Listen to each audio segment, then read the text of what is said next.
constancia de lo que sucedió en el Holocausto y el estudio del Holocausto. Entonces, de ahí surgió, hemos tenido la oportunidad de, gracias a la iniciativa de Samantha, de reunir a muchos sobrevivientes, y es muy curioso porque además se van a dar cuenta, hoy no tanto, pero cuando se juntan varios sobrevivientes en una misma plática, que es algo que no sucede normalmente, la interacción entre ellos y el diálogo que se da se vuelve muy interesante. Y déjenos decirles que para conmemorar el 27 de enero, que va a ser un evento especial que estamos pensando para esto junto con Samantha, bueno, Samantha junto con nosotros, mejor dicho, porque ella lo está haciendo, tener algo muy especial para conmemorar a las víctimas del Holocausto el día que no va a ser el 27 porque ese día hay muchos, lo haremos el día, me parece que es el 28 o 29. Bueno, el 30, va a ser igual, sábado 30, y ahí sí van a estar varios sobrevivientes del Holocausto que hemos conocido con este proyecto. Pero bueno, esa también va a ser en inglés, ya mandaremos la invitación. Bueno, es en inglés por lo mismo de que ellos, los sobrevivientes que conozco, bueno, ellos son de Estados Unidos, de Canadá, pero bueno, los invitamos a todos. Todavía no tenemos la invitación, pero lo vamos a mandar pronto. Y bueno, ya ahora sí, creo que ya vamos a empezar ya en un minuto. Entonces, bueno, bienvenidos a todos ya oficialmente. Bueno, sé que muchos de México, aquí dijeron que Mario de España, también invité a otro amigo de España, no sé si se pueda conectar. Y pues bueno, bienvenidos a todos. Como decía Isaac, bueno, es un proyecto que yo le puse The Voice of the Silence en inglés porque, bueno, he estado entrevistando a varios sobrevivientes del Holocausto, familiares también, y en esta ocasión, bueno, es en español la primera, entonces estamos aquí con Leora Tech. Ella de hecho habla inglés, pero también habla español, entonces vamos a hablar un poco lento, ¿no? Para que ella pueda también entender y eso, pero bueno, ella es hija de una sobreviviente del Holocausto que se llama Nehama Tech. Ella también es maestra del Holocausto, autora de muchos libros sobre el Holocausto. Entonces hoy, bueno, Leora es como la voz de su mamá. Ella va a hablar de la historia de su mamá. Entonces, Leora, ¿cómo estás? Bien, muchas gracias, Sam. Como sabes, me gusta mucho tu proyecto y es mi placer estar aquí hoy. Muchas gracias, ¿no? A ti también, la verdad, todo lo que tú estás haciendo, que nos vas a decir un poco, también es muy valioso. Pero bueno, queremos conocer un poco de la historia de tu mamá. ¿Cómo se llama tu mamá y de dónde nació ella? Es interesante que has preguntado las dos preguntas juntas, porque cuando yo digo que mi mamá nació en 1931, ella no tenía el nombre que tiene hoy. Hoy se llama Nehama. Tenía ese nombre, es su nombre oficial, es el nombre hebreo, pero todo el mundo le llamaba Hela, que es un nombre en polaco, como Helena o algo así. Y durante la guerra tenía otro nombre, pero después lo voy a contar eso. Nació en Lublin, una ciudad en el este de Polonia, en una calle que se llamaba la calle ancha, Szeroka. Y esa calle ya no existe. Era una de las calles principales del barrio judío en Lublin. Y en Lublin, antes de la guerra, vivía 43,000 judíos y la población de la ciudad era 120,000. Wow. Sí, la verdad eran muchos judíos antes y bueno, actualmente digo, es que suele la casualidad, ¿no? De que, bueno, los que escucharon mi historia de mi familia, también mis antepasados, mi bisabuelo y todos ellos eran de Lublin, del área de Lublin en Polonia. Y pues bueno, lamentablemente después de la guerra, pues sí, casi no quedaron nada de judíos.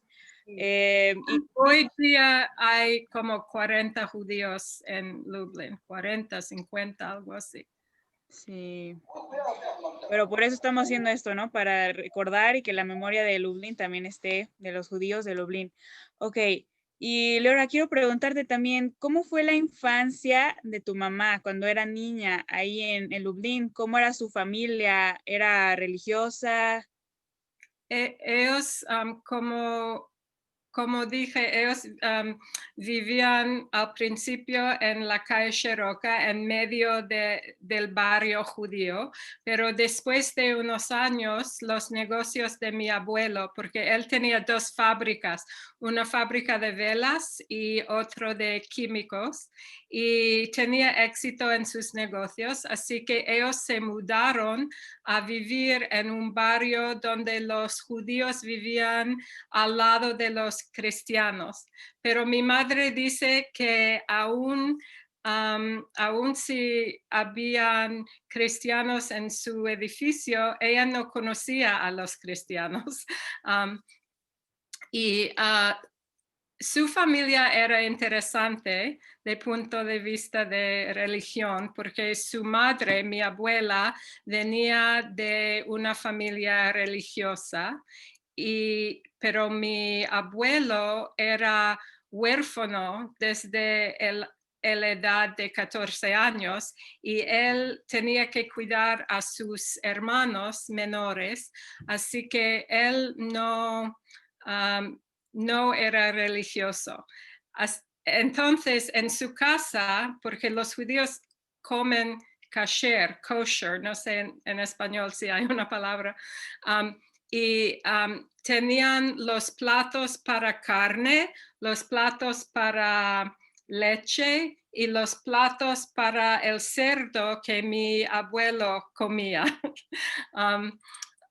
Así que era una situación un poco, creo que habían otra gente que tenía esa situación, yo he oído, pero no la mayoría.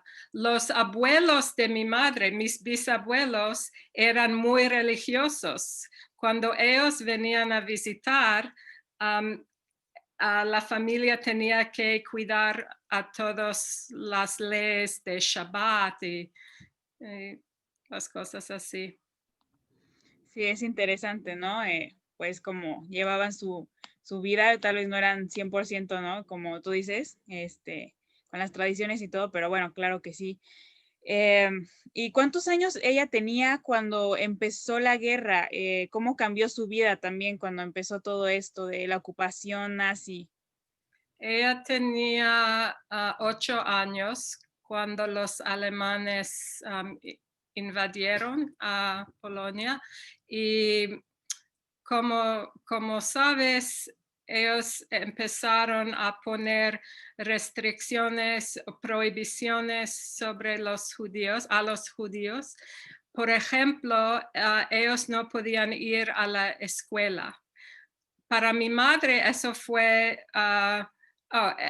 aquí vemos la foto, la única foto que tenemos de mi madre del tiempo de la guerra. A ella no le gustaba mucho ir a la escuela, así que se alegró que no tenía que ir. Pero mi abuelo creía que la educación era una cosa muy importante, así que él tomó una maestra, Hella Trachtenberg, que tenía el mote Chuchka. Chuchka quiere decir cerdito. Y no sabemos por qué tenía ese mote, pero a mi mamá mucho le gustaba Chuchka y era como una guía moral para ella. Aún después de la guerra, muchas veces ella pensó qué había hecho Chuchka en esa situación. Y no sé si quieres que yo puedo continuar con la historia. No, está bien, ahorita si quieres te pregunto más, pero sí, entonces fue muy importante, ¿no? Esa maestra para su desarrollo y más también en la guerra.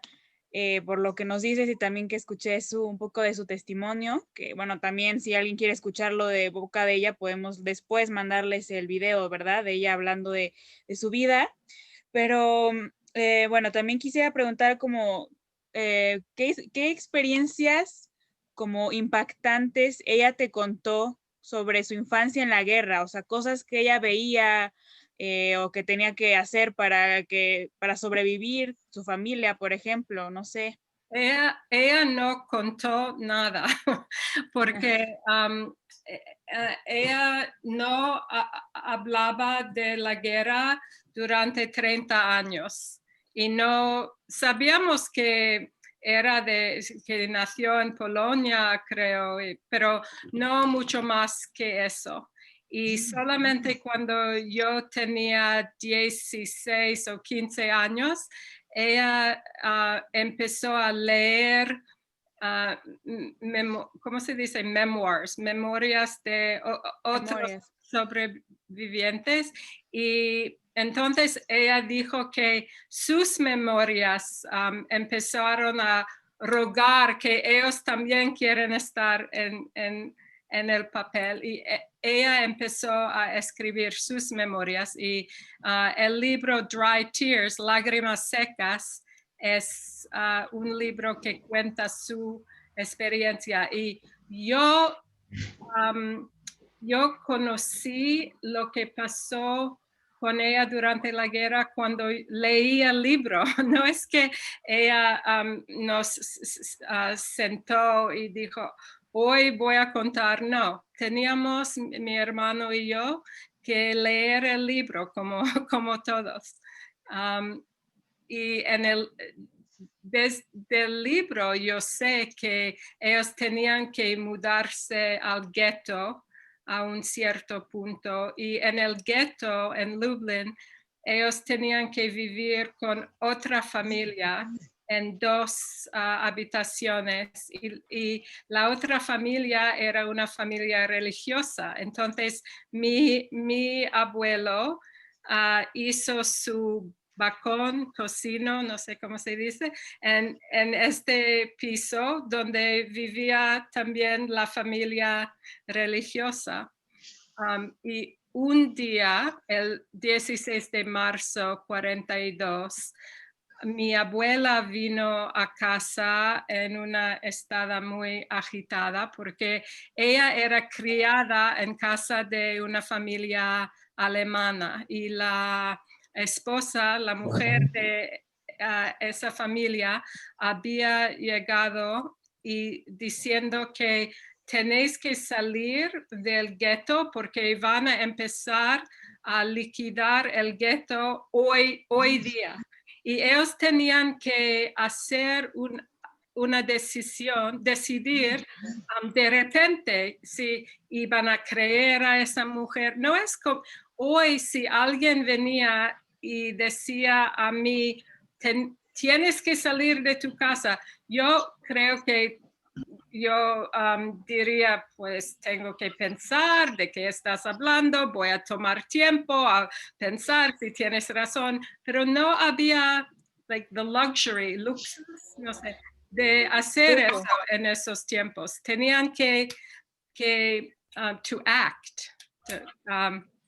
Actuar, sí. Actuar. Entonces se mudaron a una de las fábricas de mi abuelo y vivían allí unos meses, más que 6 meses, creo, 8 meses tal vez, porque en Lublin, yo creo que sabes eso, Sam, que el gueto, había otra calle principal, Lubartowska, la calle Lubartowska, y un lado de la calle era gueto, el otro lado, donde mi abuelo tenía una fábrica, no era gueto. Entonces ellos estuvieron allí y estaban allí. Y mis abuelos y mi tía trabajaban, pero mi madre era demasiado pequeña para trabajar. Entonces ella solía mirar desde la ventana, ella podía ver el convento al lado de la fábrica donde los huérfanos vivían, y ellos jugaban afuera, pero ella no podía salir porque era judía y se puso deprimida y quería ir a visitar a Chuchka, su maestra. Chuchka vivía en otro gueto porque había el gueto en la ciudad de Lublin y otro gueto, Maidan Tatarsky, un poco fuera de la ciudad. Y ella rogaba a sus padres, puedo ir a visitar a Chuchka. Y ellos dijeron que sí. Para mí es increíble que dijeron que sí, porque era muy peligroso estar allí en Maidan Tatarsky, pero ella era verdaderamente deprimida. Se fue a visitar a Chuchka por no sé cuánto tiempo, semanas tal vez, y disfrutó allí porque habían otros niños y podía correr con los niños y ella dijo aún que ese grupo de niños, ellos aprendieron algo sobre las relaciones entre mujeres y hombres porque solían sorprender amantes en medio de lo que estaban haciendo en el gueto, porque todo, a veces gente piensa que en el gueto todo el día la gente era triste y sí, era una situación muy, era una tragedia, pero la vida continuaba y había amor y todo lo que hay en la vida. Un día mi abuela vino a Maidan Tatarsky porque había escuchado que iba a haber una redada, lo que los alemanes solían hacer cuando entraron y solían matar, asesinar a los judíos.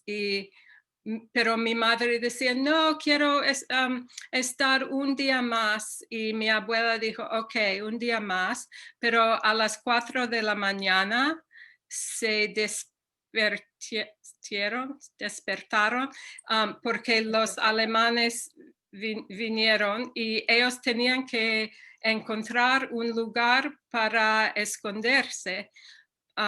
Y mi abuela se fueron de un sitio a otro sitio y al principio todo el mundo decía no tenemos tiempo, no tenemos espacio. Por fin en un lugar dijeron que podemos tomar la niña, pero no hay lugar para usted, y mi abuela dejó a mi madre en ese sitio. Así que durante toda la redada mi madre estaba ahí sin saber, con extranjeros, con gente que no conocía, sin saber si iba a ver a su madre después.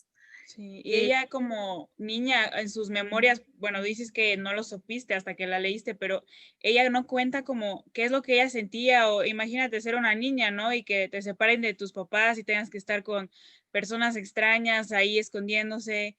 ¿Ella menciona algo sobre eso? ¿Qué es lo que ella sentía o pensaba? La parte más difícil de esa experiencia que ella cuenta es que después, cuando podían ya salir del sótano, ella veía los restos de los bebés que estaban allí afuera, porque la gente tenía que dejar a los bebés en la calle porque hay una posibilidad de que iban a llorar. Entonces, y los alemanes habían asesinado a los bebés y mi mamá tenía que ver el resultado de eso. Y claro, para cada ser humano eso es una cosa horrible ver, pero para una niña de 11 años, aún más, creo. Sí, sí, pues que te dejen ahí, ¿no? Sin tus papás y no sepas qué está pasando. Ella obviamente se sentía muy sola porque, bueno, la pudieron esconder. Yo quiero preguntarte también eso, ¿cómo es que sus papás podían esconderla en la fábrica sabiendo que, bueno, los niños normalmente pues no, o sea, pues, se los llevaban porque no servían para trabajar? Yeah. Oh, quiero decir que su madre sí sobrevivió y su familia nuclear era, esos son mis abuelos cuando se casaron, antes de la guerra, por supuesto, en los años 20, tal vez 26 o algo, porque mi tía nació en 27. De esos 43,000 judíos en Lublin, solamente 3 familias nucleares sobrevivieron. Sobrevivieron. Sí, y la familia de mi madre era una de esas familias.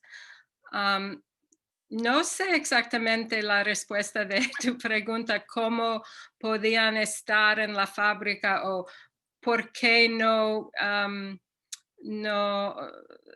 Es que en ese momento, si recuerdo bien, la fábrica era dirigido por un alemán, un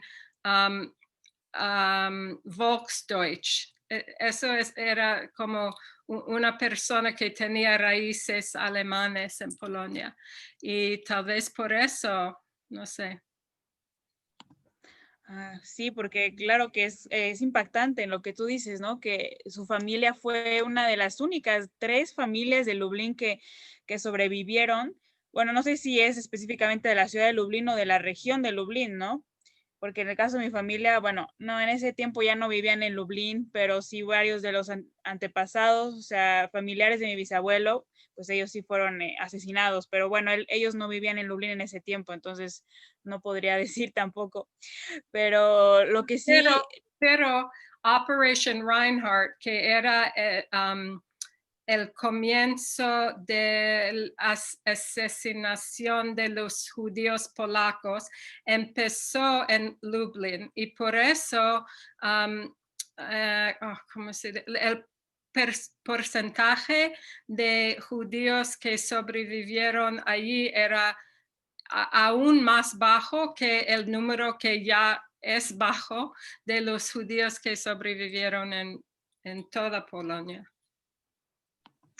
sí, sí, lamentablemente es una ciudad, ¿no? Que pues la mayoría de los judíos pues sí fueron pues deportados, asesinados, etcétera, en el Holocausto. Pero tú sabes cómo es que a ellos no los mandaron a ningún campo de concentración. Por ejemplo, pues ahí en Lublin está Majdanek, Bełżec. ¿Por qué, no sabes por qué razón ellos no los mandaron a algún campo? Salieron del gueto cuando esa mujer alemana dijo que hay que salir y después, ¿por qué? Porque mi abuelo decidió que ellos tenían una oportunidad, no sé, de sobrevivir, que era más probable que iban a sobrevivir si hubieran salido de, mi gramática no sé, pero habían que salir de Lublin para tener más oportunidad de sobrevivir. Mi tía y mi madre podían, decimos en inglés, to pass, pasar como Pasar. cristianos. Y eso fue muy importante porque tenían ojos azules y pelo rubio y hablaban muy bien el idioma polaco, porque mi abuelo insistía en casa que hablaran polaco solamente. Pero mis abuelos, no, mis abuelos tenían acento, hablaban mejor el yiddish y por eso él decidió que tenían que salir de Lublin y buscar papeles falsos para mi madre y mi tía. Ok, entonces la fábrica donde ellos trabajaban estaba fuera de Lublin o eso era otra cosa. No sé si conoces la calle Lubartowska, pero eso está en Lublin, pero como yo dije, la fábrica era en el lado de la calle que no era gueto, el otro lado de la calle era gueto. Ellos salieron de allí por tren y mi abuela se vistió como viuda con la vela aquí porque no quería hablar, porque era peligroso para ella hablar, porque no hablaba muy bien el polaco. Y mi mamá tenía ¿cómo se dice? Doll. Muñeca. Una muñeca, sí, tenía, la abuela de mi amiga tenía un restaurante en Madrid, la muñeca china. Tenía una muñeca, ¿por qué? Porque los niños judíos no tenían muñecas y eso era como otra señal a la gente que esa chica no es una niña judía. Wow, sí, es interesante eso, ¿no? Pues todo eso que tenían que saber para, digamos que hacerse pasar como tú decías, como tal vez cristianos o polacos. Entonces a tu mamá y a tu tía les consiguieron papeles falsos. Sí, sí. Y Dos veces. Por poco tiempo tenía el nombre Pelgaria o algo así, no sé, pero por la mayoría del el resto de la guerra, ella era Krisha, como Cristina, Krisha Bloch. Y tú preguntaste sobre sus emociones y lo más difícil para ella era cuando estaba con una familia en Otwotsk. Otwotsk es como media hora de Varsovia y al principio estaba con su hermana, pero su hermana se fue para buscar un mejor lugar donde toda la familia podía estar juntos y ella se quedó sola en esa familia y la mujer de la familia, Marta, era muy, no sé cómo decir, era maltratador. Y era muy difícil para mi madre, tenía hambre, no sabía si iba a ver a sus padres otra vez y esa época era muy difícil. Ella mojaba la cama y Marta gritaba todo el tiempo y una vez cuando Marta no estaba en casa, mi mamá tenía hambre, así que cortó un pequeño pedazo de pan y cuando Marta vino a casa, empezó a gritar, ¿cómo no? ¿Cómo puedes tomar pan cuando todo el mundo tiene hambre? Y mi madre al principio no entendía cómo sabe, porque era como un pedacito de pan. La próxima vez cuando Marta salió, mi mamá miró el pan y vio que Marta había hecho cruces, pequeños cruces en el lado, no sé, the end sí. del pan y así sabía. Entonces mi abuelo había dado dinero a mi madre y se fue a comprar bollos, panecillos, no sé, y se fue a la iglesia para comerles. Y yo fui conoces tal vez, se llama Vitek en Bramagrodska. Fuimos juntos a esa iglesia y era, puedes imaginar, una experiencia muy fuerte sentarme en en la misma iglesia donde mi madre tenía que en secreto comer su pan. Sí, wow, yo creo que pues tuvo que ser muy difícil porque de por sí era la guerra, como tú decías, tuvo que esconderse, separarse de sus padres, pero aún así, digamos que esa familia que la cuidó, la trataba mal, ¿no? Entonces yo creo que sí fue muy difícil para ella, pero bueno, en cierto modo, el que la tuviera esa familia, pues ayudó, ¿no? A que ella también pudiera sobrevivir. ¿Con cuántas familias estuvo escondida? ¿Estuvo con más familias?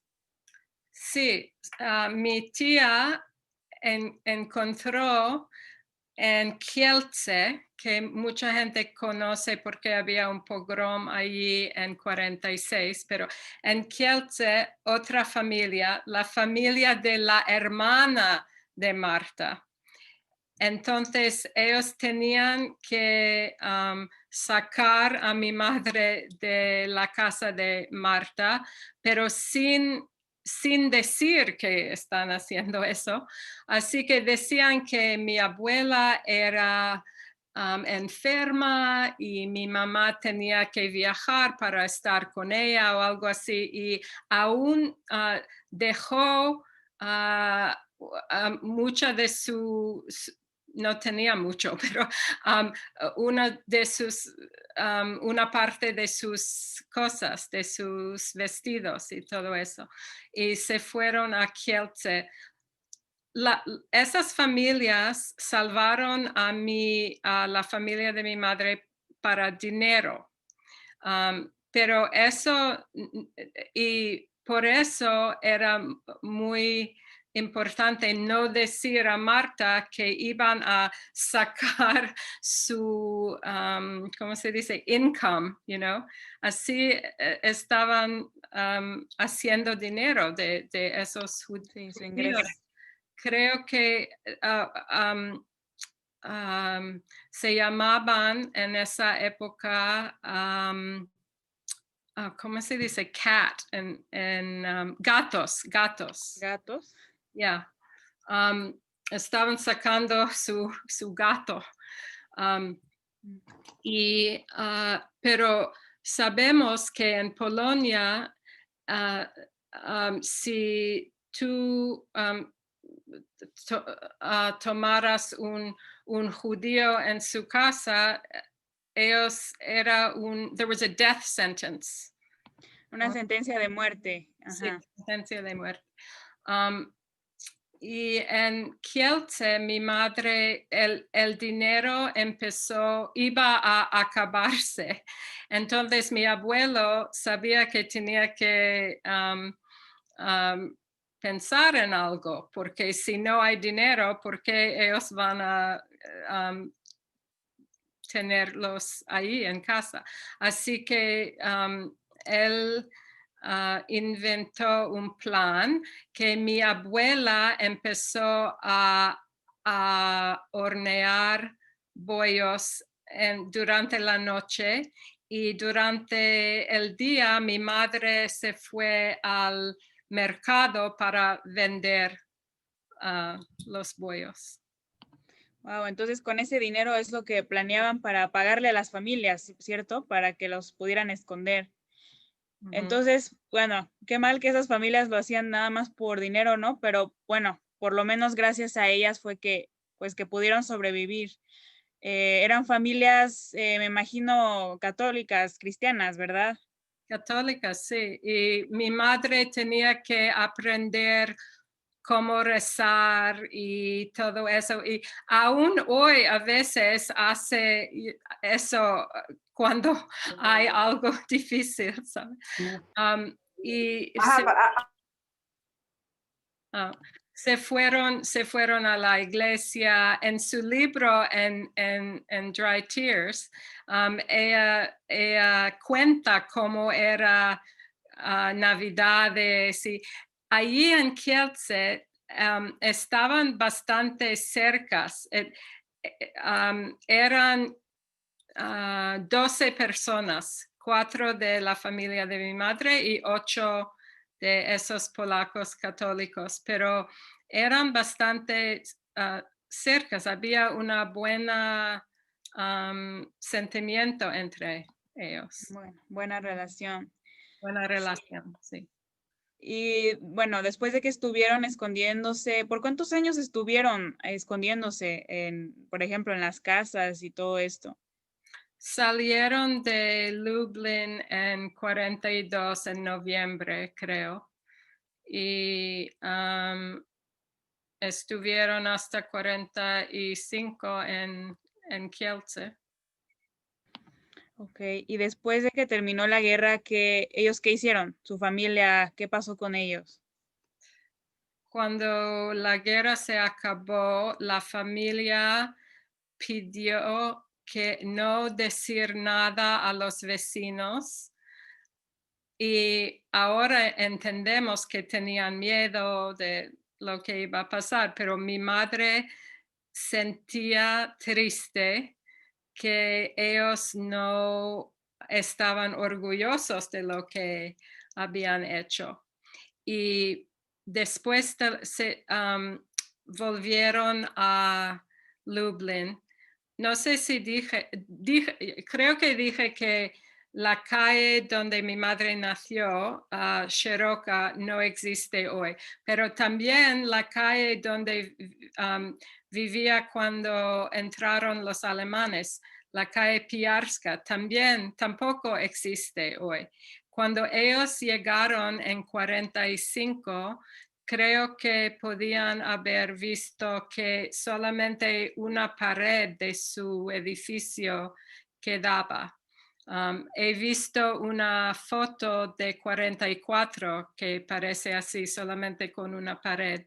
Mi madre escribe que ella no sabe exactamente por qué regresaron a esa calle, porque era un piso alquilado, no era su propiedad. Pero entonces regresaron a la fábrica y habían dado sus cosas, sábanas, platos, todas las cosas de la casa al hombre que cuida, like custodian.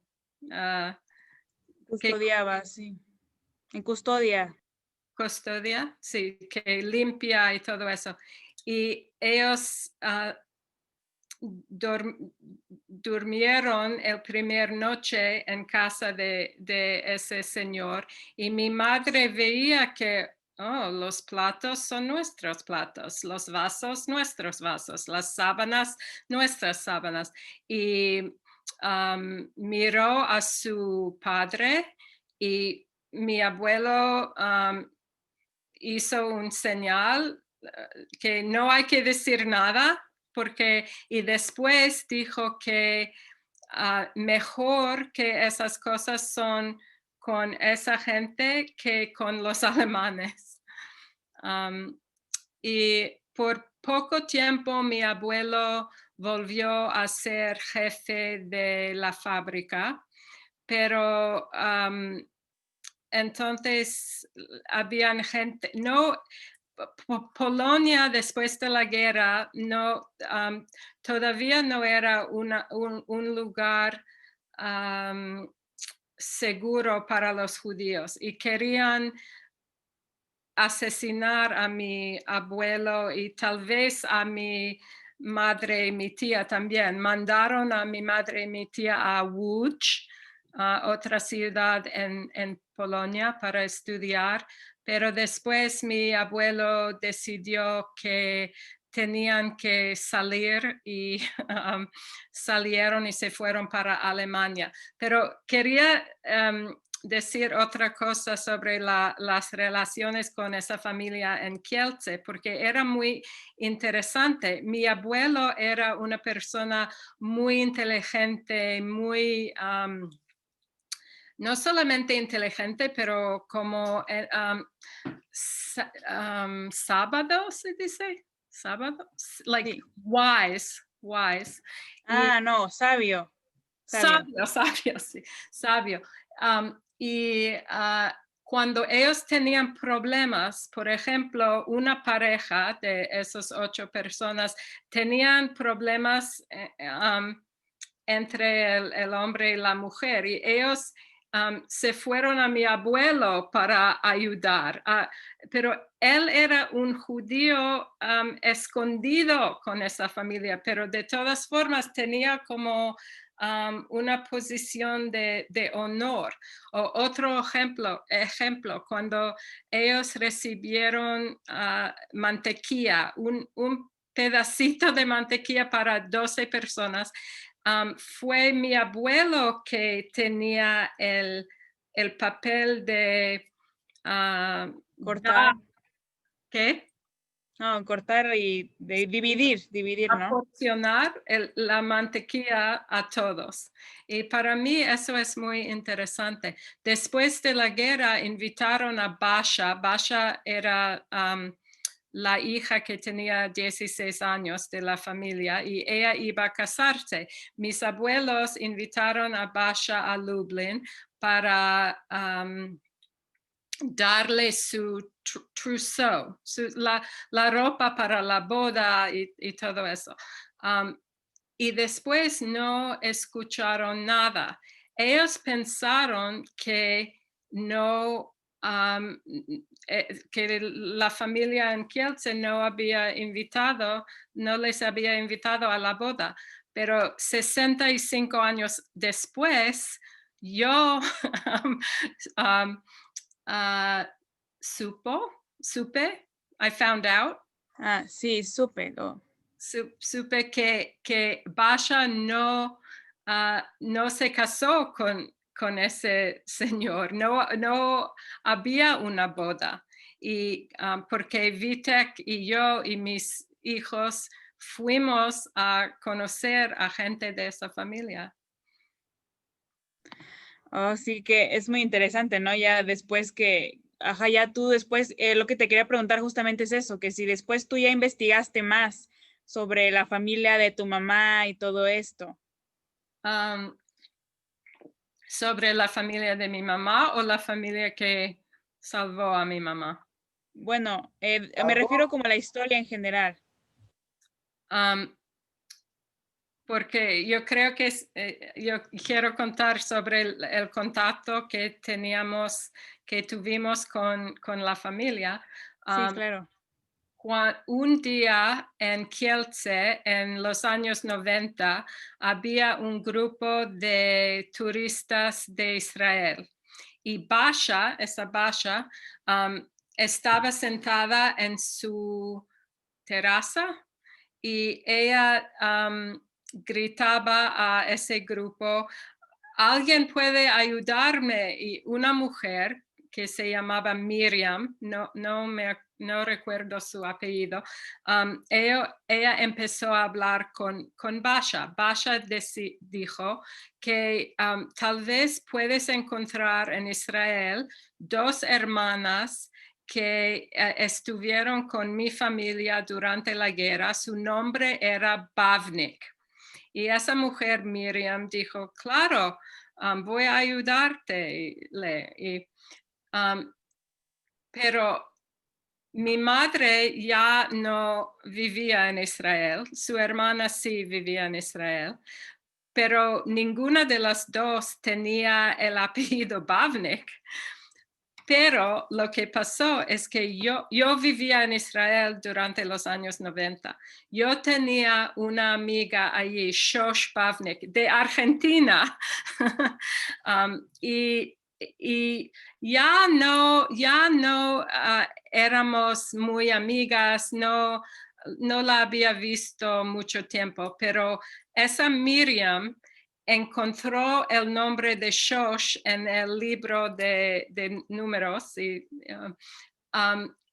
llamó a Shosh y preguntó si eso tiene que ver con su familia. Shosh dijo, no, pero creo que conozco la familia. Entonces dio a esa mujer, Miriam, mi número. Es increíble, creo, porque es como una casualidad que tenía una amiga con el nombre Bavnik. Entonces, porque Basha no tenía teléfono, solamente dirección. Y mi tía y mi madre empezaron a mandarle dinero. Ella tenía cáncer, era ya bastante enferma. Eso es un capítulo en los años 90, pero en 2010, Vitek, que es un polaco que trabaja en recordar los judíos en Lublin. No sé si la gente aquí conoce Brama Grodzka, pero es una organización allí. Él es el vicedirector. Él es muy amigo mío. Él escuchó que alguien de esa familia está buscando a gente de la familia de mi madre. El alguien era Valdek. Valdek era bebé cuando mi madre estaba ahí, o tenía como 2 años, 1 año y medio, 2 años, y había unas muy buenas relaciones entre Valdek y mi madre, porque la madre de Valdek y Jadwiga, su hermana Jutka, ella no cuidaba muy bien a los niños, y muchas veces mi madre y mi abuela solían cuidar a los niños. Entonces,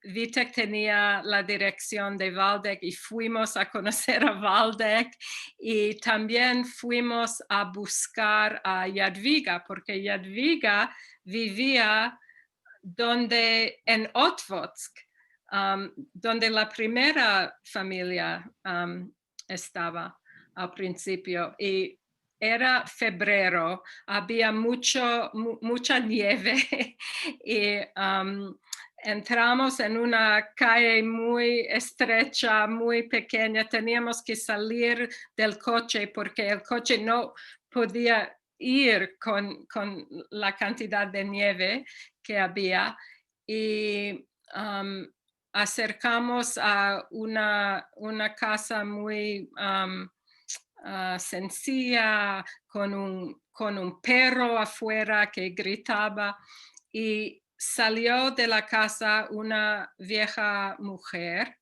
y preguntó, ¿qué queréis? Y Vitek dijo, estamos buscando una familia que escondió durante la guerra 2 hermanas. Y la mujer preguntó, ¿cómo se llamaban? Y Vitek empezó a decir Krisha, que era el nombre de mi madre, Krisha, y ella dijo, sí, tengo fotos. Ella tiene fotos, era increíble. Se fue a la casa y regresó con una foto de mis abuelos y una foto de mi tía, y al revés, ellos habían escrito algo a la familia. Entonces yo vi the handwriting. La letra, la escritura de mi abuelo y de mi tía 65 años después de toda esa historia. Era increíble. Y preguntamos, tal vez recuerdas algo, lo que pasó durante la guerra, y ella dijo, no, era muy pequeña, no recuerdo. Lo que es interesante es que Valdek, que era más pequeño, dice que sí recuerda a mi madre. Entonces Jadwiga dijo, pero tal vez mi mamá recuerda algo, tal vez mi mamá puede hablar. Mamá, que era otra vez increíble que la mamá vive, la mamá todavía no ha muerto. Voy a preguntar si puede recibir gente. Entonces estamos esperando. Y mi hijo Liam tenía 16 años y estaba grabando film, entonces yo sé exactamente lo que decimos. Y Jadwiga vino y Vitek dice, oh, creo que la respuesta no es positiva porque yo puedo ver en la cara, pero ella dijo, sí, por favor, podéis entrar. Y entramos en la casa y estuvimos, era increíble. Sí, yo creo que es muy importante lo que tú hiciste, ¿no? Ir a los lugares donde estuvo tu familia y descubrir toda esa historia. Digo, como sabes, me identifico y mi familia nos identificamos con eso. El estar en los mismos edificios donde vivieron, que alguien que vive ahí actualmente te diga que sí, ¿no? Conocieron a ellos, o bueno, en tu caso, ellos fueron bueno, salvaron en cierto modo, ¿no? Porque los escondieron ahí. Yo creo que es muy importante. Entonces, nada más quiero que, a ver, tú me digas para ti, ¿por qué crees que es tan importante que a todos nos dé esa curiosidad por investigar sobre nuestras raíces? Porque creo que muchas veces no conocemos nada, solo sabemos que, ay, sí, mi abuelo, mi bisabuelo se llamó así, pero no sabemos como la historia de sus historias. Primero quiero decir que hace un año el hermano de Vitek que vive en Otvoz, que es otra casualidad, me mostró, he showed me, Mostró. mostró la casa, la misma casa donde, es una pena que no te mandé, se me olvidó mandarte esa foto. Cuando yo fui primera vez a Polonia, no fui para buscar raíces o algo así. No, yo no pensaba mucho en eso, creo, pero yo creía que ser judío y ser polaco eran dos cosas completamente separados. Lo que he aprendido desde 2005, cuando fui por primera vez, es que no es verdad, que tengo raíces allí muy fuertes. Y empezó en ese, ¿por qué fui? Porque Lágrimas Secas, Dry Tears, el libro de mi madre fue traducido en polaco y ella hacía un book tour. Entonces, mis padres invitaron a mí a acompañarles y dije, sí, ¿por qué no? Pero no creía que iba a encontrar en Lublin gente no judía que está cuidando la memoria de mi gente, de mi familia, y eso es lo que Vitek y Tomek y toda la gente que trabaja en ese lugar que mencioné, Bramagrotska, hacen. No son judíos, pero para ellos es muy importante cuidar a la memoria de los judíos. Y creo que no de repente, pero después de tiempo me di cuenta de que yo tenía todos los, hay una palabra, bestías, no sé, las hermanas de mi abuela y sus hijos, y todos eran asesinados durante la guerra. Y yo no estaba haciendo el espacio para ellos, pero esa gente sí lo estaban haciendo eso. Y fue para mí una cosa muy, muy importante. Yo cambié toda la vida cuando aprendí lo que estaban haciendo, porque muchos judíos tienen sentimientos muy negativos contra los polacos, y entiendo eso porque hay mucho dolor y muchas experiencias horribles que sus familias pasaron allí, pero hay que ver que también hay gente que están haciendo cosas increíbles y cruzando barriers, Barreras. cruzando barreras entre gente, que no hay que decir Yo soy judía, tú eres católico. Somos seres humanos y eso es lo más importante. Sí, exacto. La verdad, ahorita que lo dices, yo también cuando contamos la historia de mi familia lo mencionamos y yo siempre hablo de Brahma Grodska. Nosotros también estuvimos ahí. Es una organización que, como dice Leora, tiene una labor súper gigante, importante e increíble, como dice Leora, porque ellos son polacos, no son judíos, solo son polacos y todo lo que llevan ahí, toda la investigación que han hecho, todo el material que tienen para recordar, para tener la memoria de los judíos en Lublin, que como dijimos, la mayoría de ellos pues desaparecieron, fueron asesinados en el Holocausto, pero su memoria está ahí resguardada por esta organización no judía. La verdad, su labor es increíble. También hacen luego conferencias ahorita online, ¿verdad? Pero cada ciertos años, ahí es donde conocí a Leora, hacen unas reuniones que se llama Lubliner Reunion, que es para conocer más de cómo investigar la genealogía de tu familia, ir a los pueblos cercanos donde ellos nacieron, vivieron. Y es muy importante lo que decía ella, porque luego se tiene un estigma de que hay muchos judíos que sí, claro que tienen razón en cierto modo, si les pasó una experiencia de que piensan que los polacos son malos, pero hay que ver, como dice Leora, que no todos son iguales y que están haciendo esta gran labor. Y bueno, como última pregunta mía para pasar a las del público, yo te quería preguntar, Leora, que para ti, como hija de sobreviviente y todo eso que has experimentado, ¿qué significa, digamos, la frase que hemos escuchado tanto del Holocausto, que es never again, que en español sería como nunca más? O sea, para ti, ¿qué significa eso? ¿Y tú qué estás haciendo al respecto? Que yo sé que tienes un proyecto muy bonito.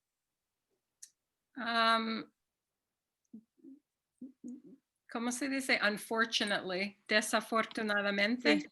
Desafortunadamente, habían otros casos de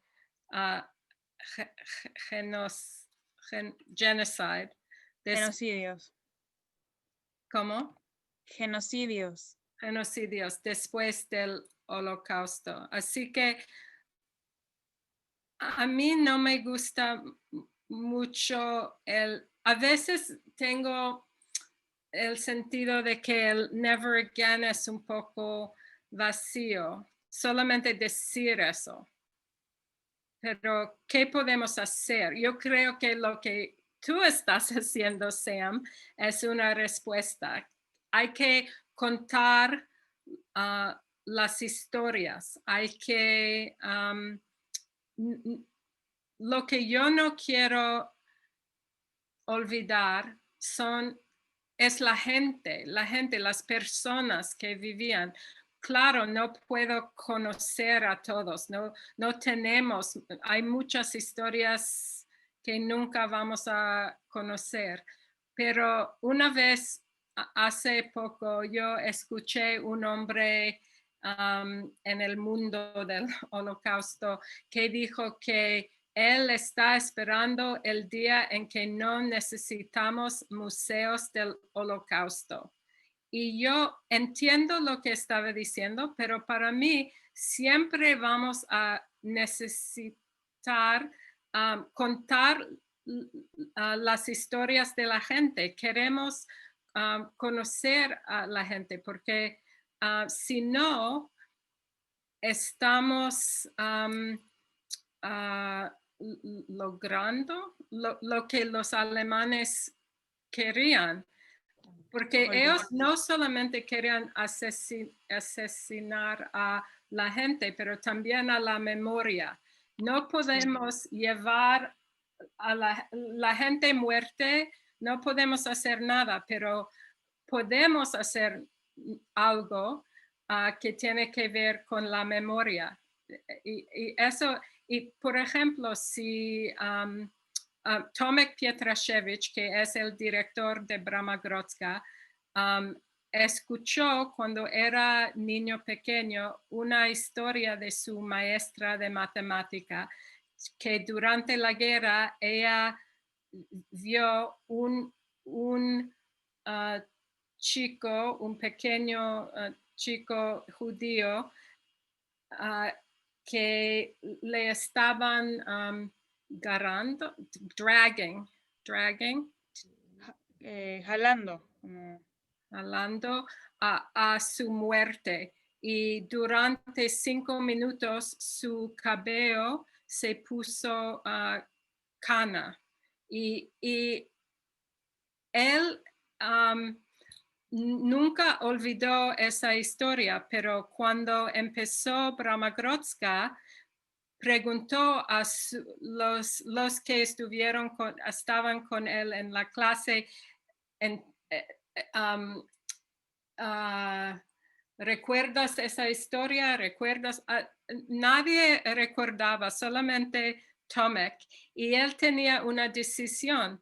Yo puedo olvidar también, porque no es una historia aún. No sabemos el nombre del chico, no sabemos exactamente qué pasó, no sabemos si es verdad o no. Es posible que su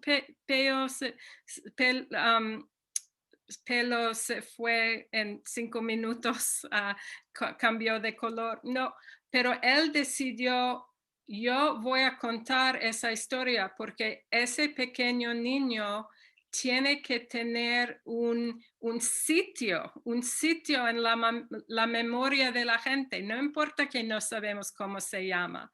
Y eso es uno de las cosas geniales de Tomek, que él me ha aprendido que los fragmentos son...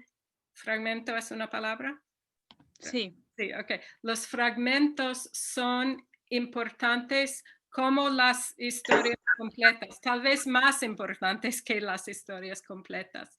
Y yo creo que lo que sabemos puede ser sobre nuestras familias, sobre otra familia, son cosas que tenemos que llevar al futuro.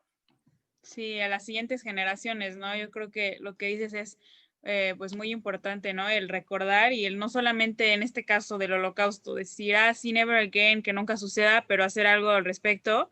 Y yo creo que sí, una forma muy bonita de hacer eso es el proyecto que tú estás haciendo. Creo que otro día ya en unas semanas Leora nos va a hablar de ese proyecto que la verdad igual es increíble, pero nada más quería pues mencionarlo, ¿no? Eso es lo que Leora está haciendo, digamos, por la memoria del holocausto. Nada más si quieres como que dar un pequeñísimo explicación de qué es.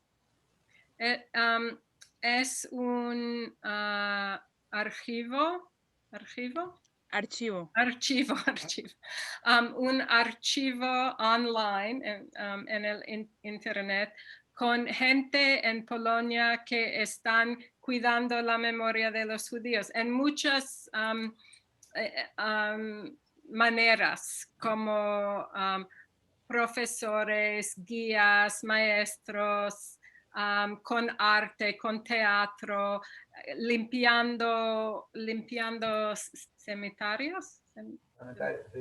Cementerios, sí.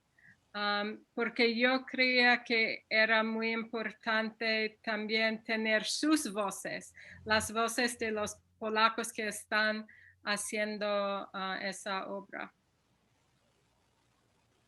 Sí, claro, y es parte de lo que decías, de romper como esa barrera, como que ese odio entre a veces judíos con los polacos por lo que sucedió. Y pues es un proyecto increíble el que está haciendo Leora y nos va a estar hablando también de él en unas semanas. Pero bueno, gracias Leora por hablar de la historia de tu mamá. Sé que también es pues como generaciones a veces también difícil el recordar el sufrimiento, ¿no? O pues las cosas que tuvieron que pasar, pero como dices, es importante para que se quede en la memoria. Y bueno, antes de pasar tenemos algunas preguntas, quería nada más, bueno, siempre tomamos una fotografía bueno, de la reunión para tenerla de recuerdo. Entonces, bueno, quien pueda prender su cámara sería muy bueno para que quedara aquí como memoria, como estamos hablando de lo que estamos haciendo. Y ya después pasamos con las preguntas. Ok, ya estoy viendo que están algunos prendiendo su cámara. Voy a esperar un segundo porque luego alguien se pierde porque no le di un poquito de tiempo para prenderla. Ok, entonces voy a tomar la foto. 1, 2, 3. A ver, espérenme un poquito porque somos muchos y tengo que pasarla a la siguiente. Ok, 1, 2, 3. Y falta la última. Ok. Muchas gracias a los que prendieron. Sé que no siempre se puede prender la cámara, pero con que estén aquí escuchando estas historias, como dice Leora, pues es parte de, pues de mantener viva la memoria. Ahora quiero dejarle lugar a Isaac, a que pueda ayudarnos con las preguntas y si él tiene también alguna para Leora. Bueno, primero que nada, Leora, muchas gracias por tu historia, por relatarnos, por ponernos todo esto. A Sam, muchas gracias. Me encanta que lo haga Sam todo esto porque son nuevas generaciones, no son generaciones, segunda generación, sino ya es como una tercera, cuarta generación, ¿sí? Transmitiendo lo que sucedió en el Holocausto, no dejándolo olvidar y manteniendo la memoria, y creo que esa es la parte más importante, y que no sea siempre la gente mayor la que lo esté recordando, sino sean ahora sí los jóvenes los que están participando, como hay varios que están acá. También quiero agradecer, tenemos hoy mucha gente, tenemos gente del centro multisensorial, ¿sí? Del estudio del Holocausto por acá, tenemos a gente de los instrumentos de la esperanza. Esta es una de las primeras preguntas. Tenemos a Mario Sinay, que ya comentábamos, todo un historiador. Tenemos a gente muy interesante de todos lados. Saludos de Venezuela, de Argentina, de España, alguien por ahí de Israel, etcétera. Lógico, de México, Leora. La gente se interesó mucho. Yo primero tenía, antes que eso, la primera pregunta es, Leora, tú dijiste tu mamá no contó sobre lo que le pasó, no quiso contar sobre todo esto hasta que vio que otros lo hicieron, que sucede en muchos casos. Nos tocó a nosotros con un sobreviviente que hasta que no llegó y pisó Auschwitz, su familia no sabía nada, y de ahí empezó a contar. Pero la actitud ante la vida que tenía tu mamá, o la actitud ante la vida que tenían, ¿cómo era? Porque como tú dices, en algunos momentos le quedó la experiencia de persinarse y decir gracias a Dios de alguna manera. ¿Cómo era su actitud y esos momentos sin tocar mucho el Holocausto, que no lo quería hacer? Primero quiero decir, no es que ella tenía que empezar hasta que otros escribieron sus memorias. Es solamente que un día, no sé por qué, ella decidió de leer lo que la gente había escrito. Pero ¿estás preguntando qué era su actitud en general? ¿O?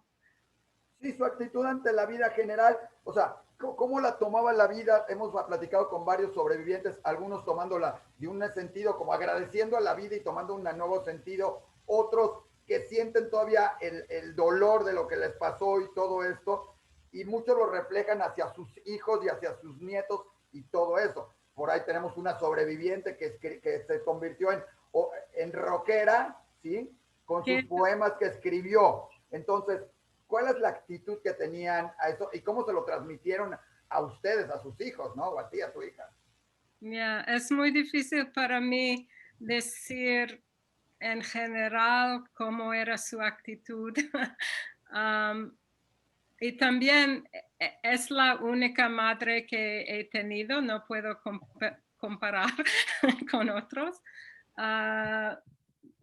Sí, solamente puedo decir que aún si no hablaba del Holocausto tantos años, claro que todas esas experiencias vivían dentro de ella, y ella era socióloga antes, pero tenía otra concentración, y después de que después de empezar a escribir su historia, empezó a buscar respuestas a preguntas que tenía sobre el Holocausto. Su primer libro después de Dry Tears era When Light Pierced the Darkness, cuando la luz, no sé, entró en la oscuridad. Y en ese libro está buscando cuáles características tenían la gente que salvaron a los judíos en Polonia, porque ella quería saber por qué o cómo podemos saber tal vez que una persona tendría tendencia a hacer una cosa así. Y después escribió sobre mujeres y hombres durante el Holocausto y también judíos que han salvado a otros judíos, como su libro Defiant sobre los hermanos Bielski, que tal vez unas personas aquí han visto la película que hicieron sobre eso. Oh, yo veo una pregunta en qué idioma escribió los libros. Hay varias preguntas, pero la primera es sobre en qué idioma lo escribió, si quieres. Oh, ella escribió en inglés, pero existen, no sé si hay en español. Yo sé que hay varios en italiano, en japonés, en alemán, en Dutch, pero no sé si hay en español. Bueno, preguntan por acá, ¿qué significa para usted ser hija de un sobreviviente del Holocausto?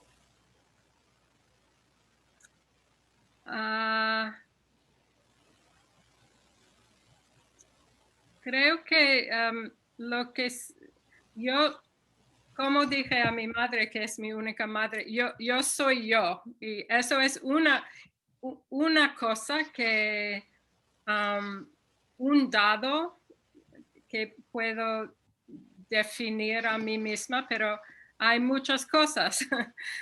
No es la única cosa, no.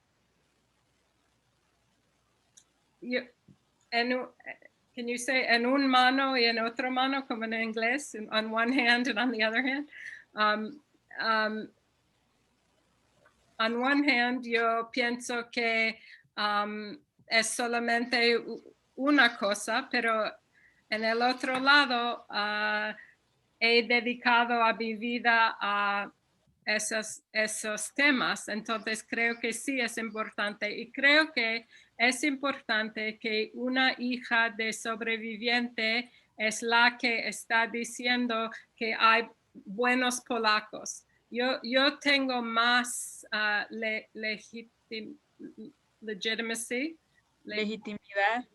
legitimidad porque yo sí hemos más que 100 personas de nuestra familia han sido asesinados durante el Holocausto. No es que estoy viniendo de afuera o no es que yo misma soy polaca que está haciendo ese trabajo y estoy diciendo somos muy buenos. No, yo tengo esta historia, la tragedia en mi historia, pero yo puedo ver eso y puedo ver también lo que están haciendo hoy. Muy interesante, Leora. Tengo, bueno, antes de que pase y me encantaría, tengo una pregunta de Denise, que me encantaría que la haga Denise, pero antes de eso, quien hizo la pregunta de del ser hija de sobreviviente, nos puso acá, no sé si ella lo quiere decir, pero si no, te lo leo. Es conmovedor todo el relato como hija de sobreviviente, que toda mi vida escuché desde niña el relato de sus experiencias y el de sus amigos. Desde siempre no tuve el coraje de ir a Polonia, pero estoy proyectando hacerlo. Y escucho lo conmovedor que fue para, lo removedor que fue para ella y es removedor para mí escucharla. O sea, ya acabas de tocar ahí unas fibras muy sensibles y sí hubo buenos polacos, también lo sé bien, y mi mamá quedó en contacto con ellos. Está justo con una sobreviviente. Y ahora me encantaría si Denise... Isa, ¿qué es removedor? She moves, you move her feet. Moving, like touching. Okay. Touching, it was very touching for her. Denise, si quisieras hacer tu pregunta, creo que es una pregunta muy interesante y nos encantaría que alguien joven también, que siempre está con nosotros, la haga, Denise. Sí, por supuesto. Bueno, primero que nada, hola a todos, ¿qué tal? Yo soy Denise y también nos comentaba que pues al final del día la vida seguía, ¿no? Cada quien vivía a su manera y a sus limitaciones, pues su vida, ¿no? Entonces, a mí me gustaría preguntarle si su madre alguna vez le comentó si tenía alguna distracción o actividad para escapar un poco de la realidad cuando era niña, ¿no? Porque al final, pues vivió una infancia difícil, pero pues no dejaba de ser una niña. Leía mucho. Leía los libros más importantes, creo, de la literatura en Europa. Cuando estaba creo que sí, en Kielce había una biblioteca y solía tomar libros de la biblioteca. Cuando estaba en Kielce tenía amigos también, porque ella estaba como polaca, pero eso tal vez no era escaparse, porque ella tenía que escuchar lo que estaban diciendo sobre los judíos. Por ejemplo, un día una amiga suya, Janina, creo, ella dijo que los judíos hacen matzah de la sangre de los niños cristianos. Y mi madre, por supuesto, sabía que no, eso no tiene razón, pero sabía que ella no hay que reaccionar en una forma muy, muy grande, pero dijo solamente, ¿crees que eso es verdad? Y la chica dijo, claro que es verdad. Y mi madre dijo, pero ¿cómo es que nunca hemos visto eso? Porque los judíos son muy muy inteligentes, muy sabios, saben hacerlo cuando no podemos ver o algo así. Y después de eso, ella vino a casa y tenía miedo de que esa chica iba a saber que son judíos, pero nada pasó.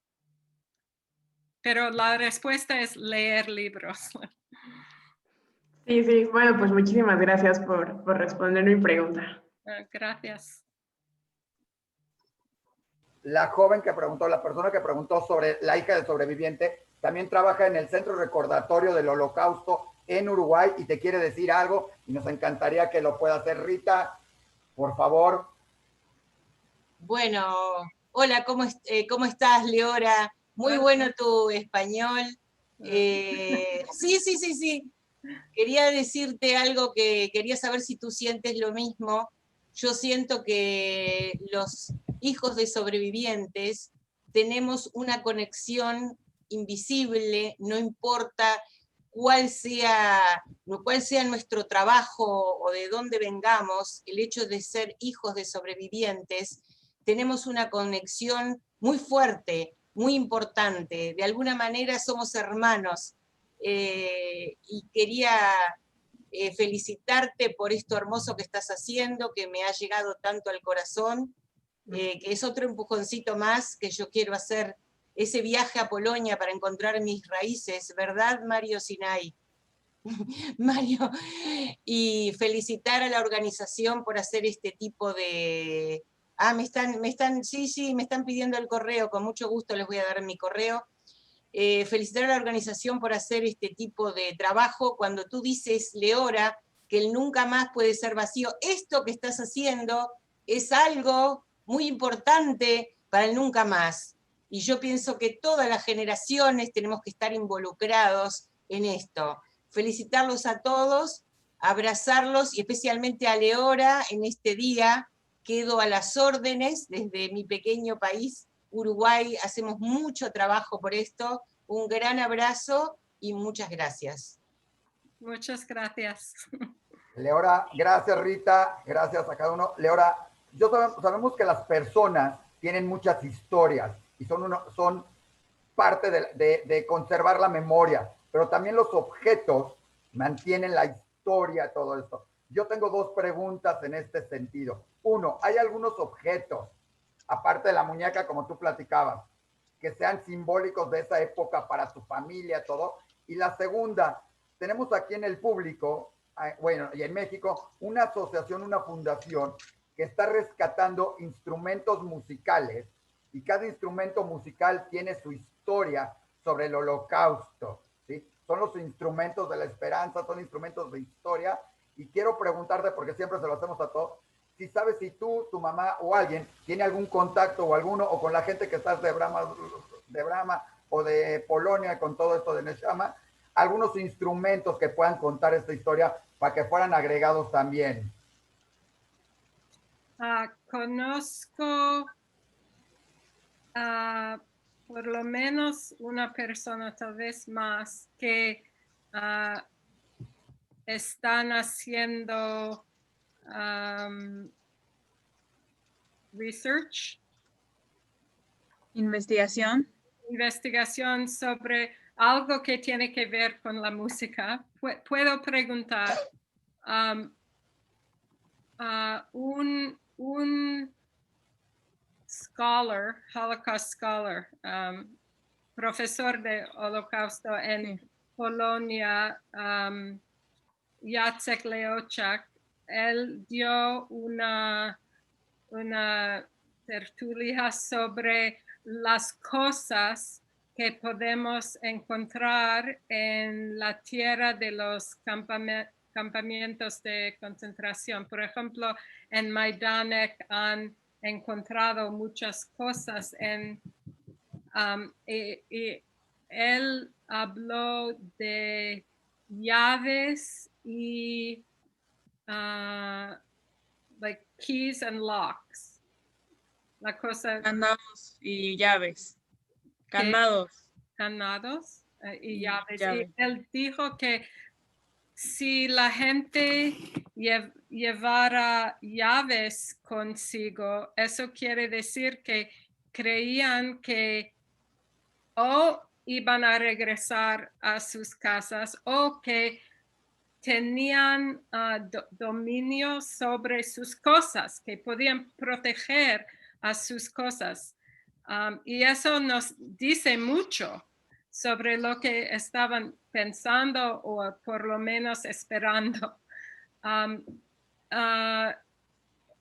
En cuanto a mi familia y objetos, yo tengo el Ken Carter de mi abuela, que tiene un nombre falso para ella también. Documentos de esa época.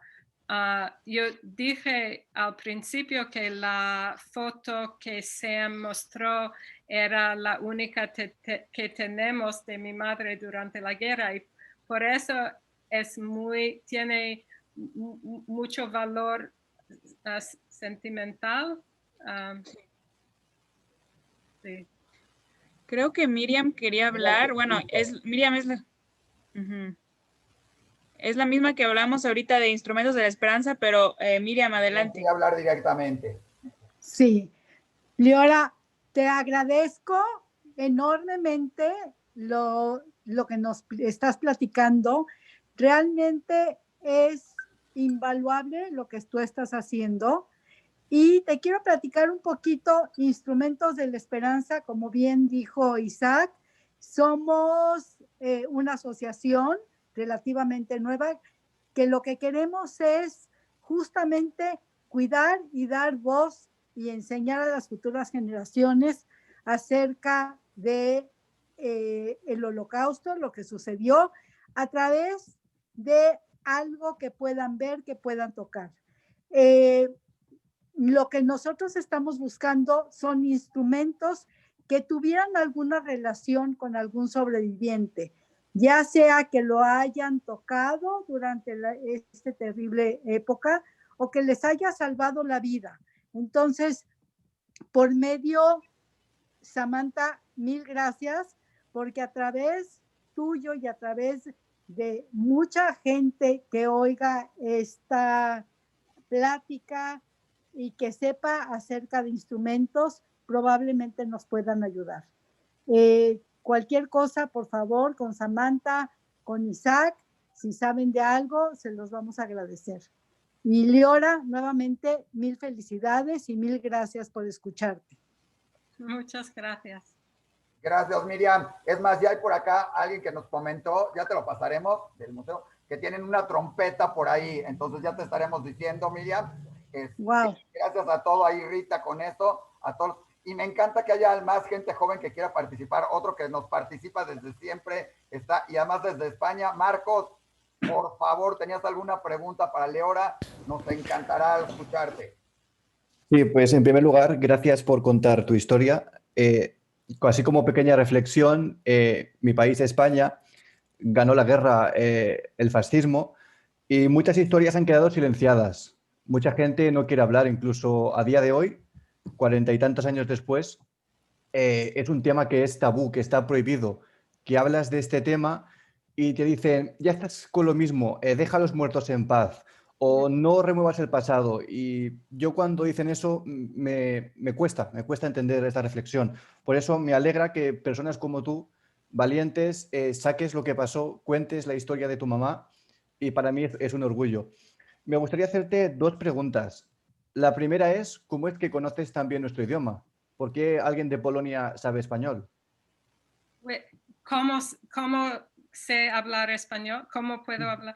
Oh, porque aprendí español en la escuela y después, cuando tenía 16 años, fui a vivir con una familia en Socuéllamos, en La Mancha, durante 6 semanas o algo así. Y cuando estudié en la universidad, estuve durante 2 semestres en Córdoba estudiando. Por eso. Pues se te da más bien que a mucha gente de aquí, la verdad. Y Quería, luego... quería decir algo sobre lo que dijiste al principio, que una cosa es que el tío de mi padre luchó contra Franco en 36 y cuando regresó a Rusia, Stalin le asesinó. Y la otra cosa, ¿qué era la otra cosa? Que gente que dicen, ¿por qué estás tratando de esa historia? Hay que mover adelante. Una vez estuve en el aeropuerto en Varsovia y en la cola para pasaporte, para seguridad, y un hombre alemán estaba enfrente de mí, empezamos a hablar y él preguntó qué haces para trabajo y empecé a hablar sobre todo lo que hago en Polonia y él dijo exactamente eso, ¿por qué te metas en eso? Esa historia ya es muy antigua y después de eso escribí un artículo sobre lo que estaba diciendo antes, porque tenía que pensar, ¿por qué? ¿Por qué es importante? Y era entonces que me di cuenta de que es importante por las historias de la gente, porque gente queremos, si hay alguien en una guerra, queremos el cuerpo, ¿no? Queremos recordar los nombres de gente. Yad Vashem, el memorial para el Holocausto en Israel, tiene un bookmark para libros y está escrito allí algo que un hombre dijo antes de morir en el Holocausto, que quiero que el mundo recuerde que había un hombre con un nombre, David Berger.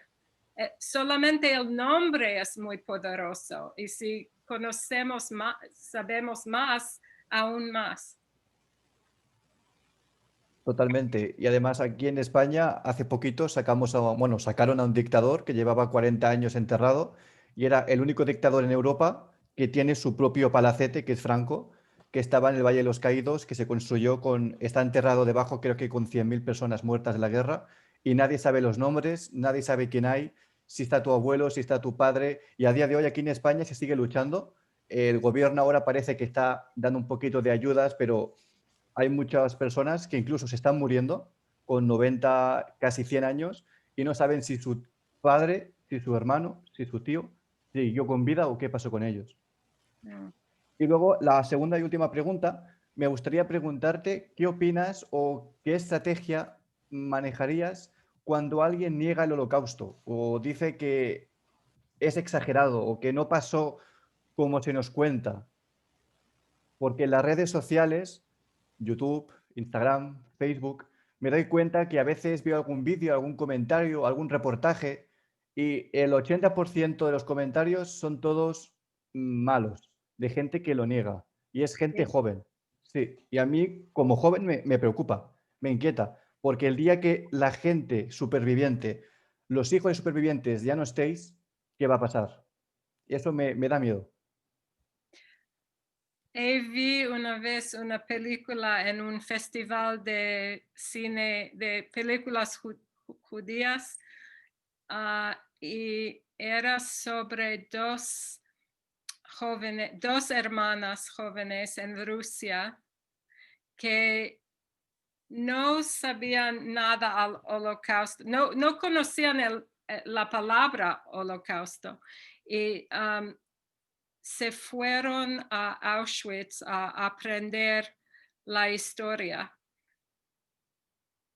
Yo creo que la mejor manera es que la gente conozca gente que han vivido esa historia. Desafortunadamente, en poco tiempo eso no sería posible. Por eso también creo que lo que Sam está haciendo, lo que por supuesto Steven Spielberg ha hecho es tan importante.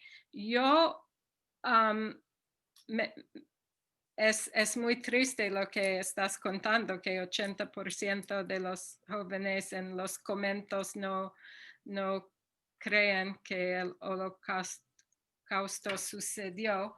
En mi trabajo yo encuentro otra cosa, porque estoy hablando de los polacos que hacen buenas cosas.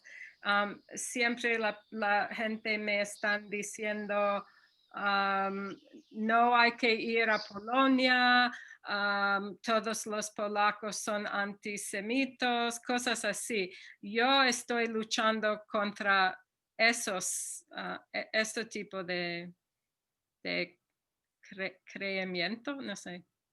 Actitudes, Creencia. comportamiento. Yeah. Sí, creo que Mirla quiere decir algo. Tiene que activar su micrófono. Shalom a todos y que tengan una bonita semana y que todos estén bien. Yo más era para saludar al grupo y que todos estén bien, que todos estemos con paz y que aprendamos mucho más en el grupo y todos estemos bien. Muchas gracias, igualmente. A ver, Se los mando desde Acapulco. Estamos de vacaciones, pero ya vi que estamos todos en los grupos. Qué bonito grupo ya en otras ocasiones entrado, pero sí les deseo lo mejor, feliz año nuevo, todo lo mejor. Año, salud, felicidad y alegría para mejorar el próximo año y que todos estemos bien con salud. Y ya regresaremos a México pronto para estar todos unidos otra vez. Que estemos con un fuerte abrazo, con todos estemos bien y que tengamos una vida ya mejor y ojalá esto se termine y mejore todo en nuestras vidas. Muchas gracias. Igualmente, sí, claro que feliz año nuevo a todos. Antes de que se vayan, bueno, va a decir algo la señora Mirla. Yo también voy a leer un poema que yo escribí. Entonces, bueno, a ver, señora Mirla. Yo soy de Argentina y puedo decir que acá en la Argentina se ocupan bastante para que vaya transmitiéndose de la gente que pasó la guerra a los jóvenes. Se ha hecho una película sobre el gueto y sobre los jóvenes que han viajado y su experiencia de conocer todo eso para que ellos lo transmitan a las otras generaciones. Van a las escuelas, muchos han ido a escuelas judías a transmitirlo y lo digo con conocimiento porque uno de los que está involucrado en eso es uno de mis nietos. Muchas gracias. Sí, es muy importante, como decíamos, para esto de la memoria, ¿no? El recordar todo lo que pasó y más los jóvenes. Creo que tenemos otro comentario de Graciela. Adelante. Bueno, yo quería hablar especialmente porque me dio el pie la señora que habló previamente. He sido la directora fundadora del Museo del Holocausto acá en Buenos Aires, así como la directora para América Latina de la Shoah Foundation. Entonces, toda esa experiencia con los sobrevivientes, hemos trabajado con alguna de la gente que hoy está acá en esta reunión, como Rita y otra gente que fueron algunos de los entrevistadores. Con Mario Sinay hoy estamos haciendo los viajes a Polonia y a otros países, siguiendo las huellas de la Shoah, pero especialmente quería destacar el trabajo fuerte que se ha realizado desde el Museo del Holocausto, que tiene ya más de 20 años, se ha refaccionado últimamente con última tecnología y luego la pandemia. Yo hoy no dirijo el museo, pero lo que se ha hecho en todos estos años es, como comentó la señora que previamente habló, trabajar muchísimo sobre las historias y trabajar mucho sobre la historia, la posibilidad de dar a conocer quienes viven hoy aquí o quienes vivieron hoy aquí en Argentina y vinieron de la triste historia de la Shoah.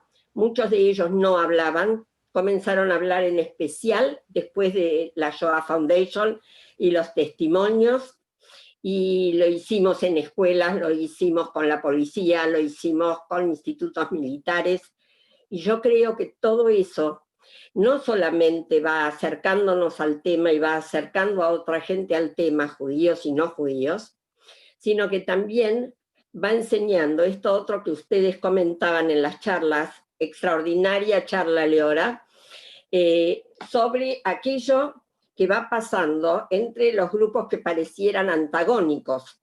Somos judíos, tenemos la Shoah. Mario Sinay dice con abrazo de oso, así no los dejamos salir. Y yo pienso que esta apertura que se dio en los últimos años, este interés de Yad Vashem, por ejemplo, que solo se permitía docentes judíos para los distintos cursos, y hace alrededor de 20 años comenzaron a ir docentes no judíos también a aprender sobre Shoah para poder transmitir. Bueno, quedo a vuestra disposición. Nuevamente, muchas gracias por esta actividad que me llegó por Eliana Rapp, para que pueda ir difundiéndolo, así que gracias a cada uno. Muchas gracias. Muchísimas gracias, Leora. Nos vemos en Polonia, ¿eh? Claro. Estuve en Buenos Aires una vez porque una amiga mía después de la guerra vive, espero que todavía vive en Buenos Aires. Y después me escribís quién es y yo te digo. Vale. Te la busco. Pues muchas gracias, Leora. No me Gracias a todos que participaron. Como siempre, para todos los que entran y todo, hay una grata sorpresa, un detalle muy especial. Samantha, a la que nuevamente le agradecemos el estar haciendo todo esto, no nada más por esta plática, sino por toda la labor que está haciendo con Voices of Silence. Entonces, ¿podemos interrumpir un poquito? Samantha, es tuyo el micrófono. Ok, llame rápido. Yo nada más quiero decir que aquí en México también hay un museo que se llama La Tolerancia y habla de los judíos y de todas las épocas que han pasado los judíos en México, y la gente va, todos judíos y no judíos. Es un museo muy bonito y la gente va y les gusta. También tenemos el museo de la Segunda Guerra Mundial en un templo y también van, o sea, hay mucha información. También está la marcha de la vida que hacen una vez al año los muchachos. En las escuelas se habla muchísimo, los abuelos y los nietos siempre dan siempre dan, cuando ya no existe el familiar, dan conferencias. Todavía tenemos en México algunos sobrevivientes y algunos hablan. O sea, hay muchísima difusión sobre la Segunda Guerra Mundial. Gracias. Hasta luego. Ya para decirles, ya nosotros ya sí nos damos, para decirles lo mejor para todos, que todos estemos con salud, con bienestar y tengamos buenos cenajes y buenas singes y todo, buenas felicidades y muy buenos deseos para todos, y que todas esas pláticas de todos se hagan con bien y con Dios nos bendiga también. Muchas gracias. Gracias. Bueno, antes de terminar voy a compartir el poema que yo hice. Bueno, estoy teniendo un poquito de problemas para compartir la pantalla. Primero yo quiero decir gracias a ti, a Isaac, a todo el mundo que está aquí. Lo siento por los errores que hice en español, pero espero que era bastante understandable y muchísimas gracias. Gracias, Leora. Claro que sí, entendimos muy bien. Como ya te dijeron, tienes un español muy bueno. Y bueno, qué mejor manera de terminar esta reunión con... Ahora también es el primer poema que hice en español, porque todas las otras reuniones habían sido en inglés, pero a ver, permíteme un poquito porque estoy teniendo un poco de problemas para compartir la pantalla.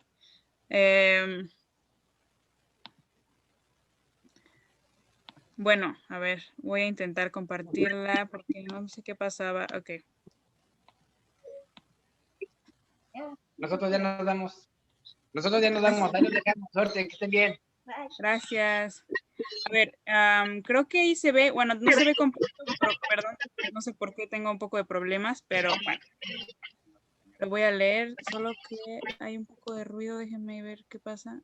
Ok. Dice, un milagro fue su salvación. Solo una niña y vivió un horror. El escondite fue su infancia. El sobrevivir fue su ganancia. Pues hoy su historia es contada y por generaciones venerada. Muchas gracias, Leora, nuevamente. Y pues yo sé que tu mamá está muy orgullosa de ti por todo esto que estás haciendo y gracias por contar tu historia. Ahora todos, si pueden, pues le decimos bye, adiós a Leora. Muchas gracias. Muchas gracias. Gracias a todos los que estuvieron aquí conectados. Se puede ver la repetición, va a estar en la página web de Diario Judío y les seguimos mandando las invitaciones para también este evento importante que vamos a tener de conmemoración del Día del Holocausto. Feliz Año Nuevo a todos. Feliz Saludos, chao. Gracias, Bye, hasta luego. Bye. Chao, chao. Chao. Gracias, feliz año. ¿Qué sale uno? ¿Cómo me sale ahora? Señora Mirla, ¿me podría poner su correo en el chat o me lo podría decir? Vos sabés que tengo un problema, no sé escribir el chat. A ver, ¿me lo podría decir para contactarla? Sí, perdón, si lo... Mirlan, guión bajo, 71, @ live, con B corta, .com.ar. .ar, ok. Sí. Muchas gracias. No, al contrario. Hasta luego. Hasta luego.